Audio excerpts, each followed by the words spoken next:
Bienvenue dans cette nouvelle édition du QG Week-end, au sommaire de l'actualité.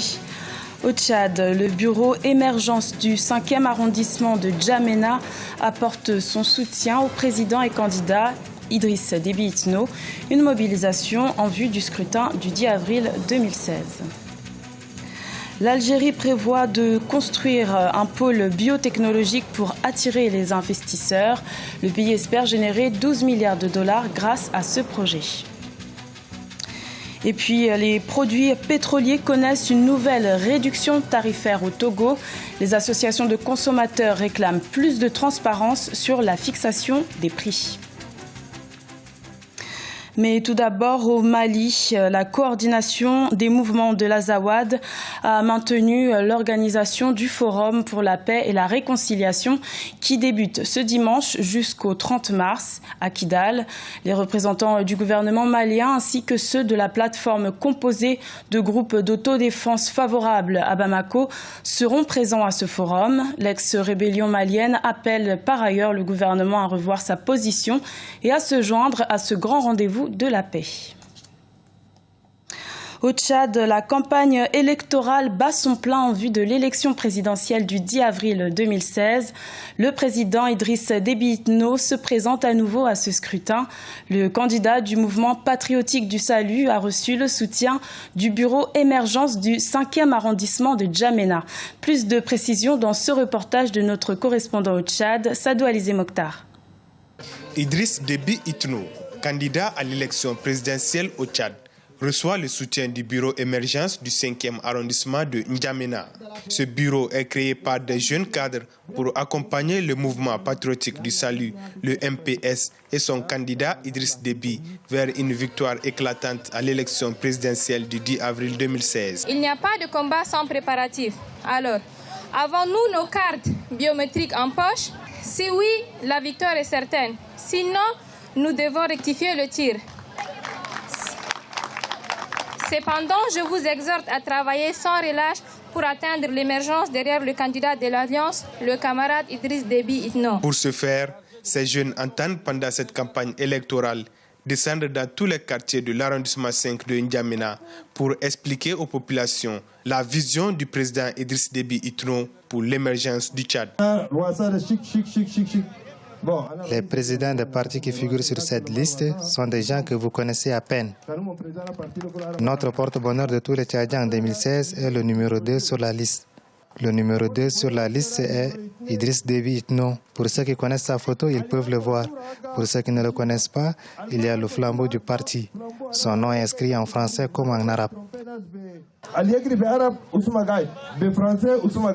Pour cette élection présidentielle, le président de la République sortant part à la conquête d'un 5e mandat au sommet de l'État.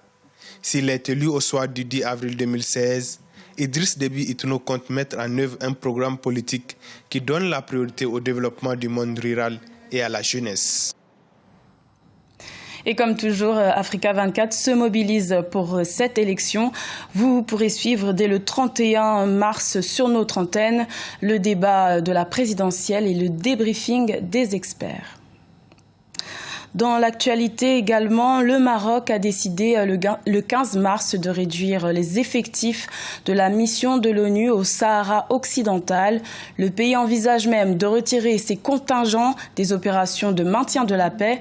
Cette décision fait suite aux déclarations du secrétaire général de l'ONU, Ben Ki-moon, dont les termes auraient été inappropriés lors de sa récente visite dans la région. L'Algérie espère obtenir 12 milliards de dollars d'investissements étrangers grâce à la construction d'un pôle biotechnologique. Le pays compte démarrer les travaux en avril 2016 pour que l'infrastructure soit opérationnelle en 2020. Oumou Kalsoumba. Le gouvernement algérien, dans le cadre de sa politique sanitaire, va lancer un projet de pôle biotechnologique qui devrait être construit d'ici 2020.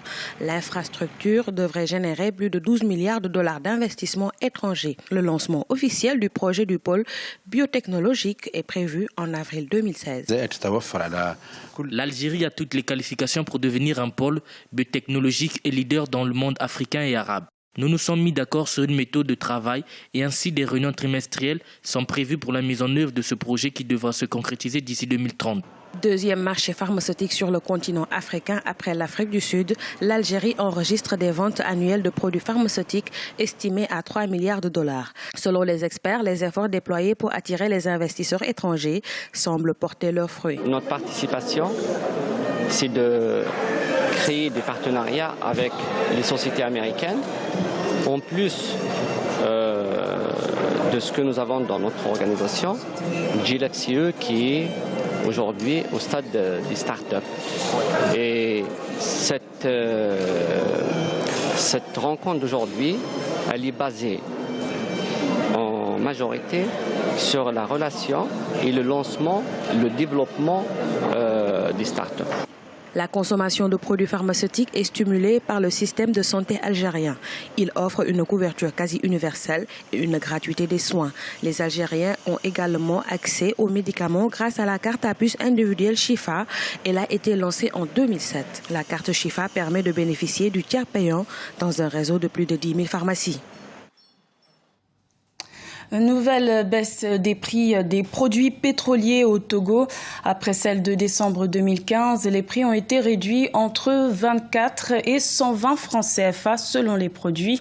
Une réduction décriée par les associations de consommateurs qui réclament plus de transparence dans la fixation des prix. Deogracias Podo. Depuis jeudi 24 mars 2016, le gouvernement togolais a décidé de baisser les prix des produits pétroliers sur l'ensemble du pays. Une réduction de prix qui va de 24 francs CFA pour l'essence super sans plomb à 29 francs CFA pour le pétrole lampant et 120 francs CFA pour le gasoil. L'essence dont le litre du super était fixé à 520 francs CFA passe désormais à 496 francs CFA. Le litre du gasoil est désormais fixé à 547 francs CFA contre 565 francs CFA auparavant. Nous avons pris acte de cette nouvelle baisse qui survient 3 mois après celle de décembre. Nous félicitons le gouvernement quand même pour une telle initiative. Ça a été quand même une bonne chose, mais nous trouvons que c'est insuffisant. Nous disons que le gouvernement aurait pu bien faire en diminuant plus que cela. Mais ce que nous souhaiterons du gouvernement, c'est qu'il engage déjà des négociations avec les syndicats des transporteurs pour que les prix ou bien les coûts de transport des marchandises ou bien des personnes soient revus à la baisse. Ça va impacter positivement le niveau de vie des consommateurs togolais. Si la mesure portant baisse des prix est bien accueillie dans certains foyers togolais, elle laisse de marbre la plupart des consommateurs, avec pour principaux arguments la baisse du prix du baril du brut à l'international et la nécessité de la pratique d'une vérité des prix au plan national. Les défenseurs des droits des consommateurs se disent toujours insatisfaits. Ils en veulent surtout pour preuve le prix de la bouteille du gaz butane qui est resté inchangé. Le gouvernement a pris un engagement depuis 2011. Nous demandons que l'État puisse respecter la vérité des prix.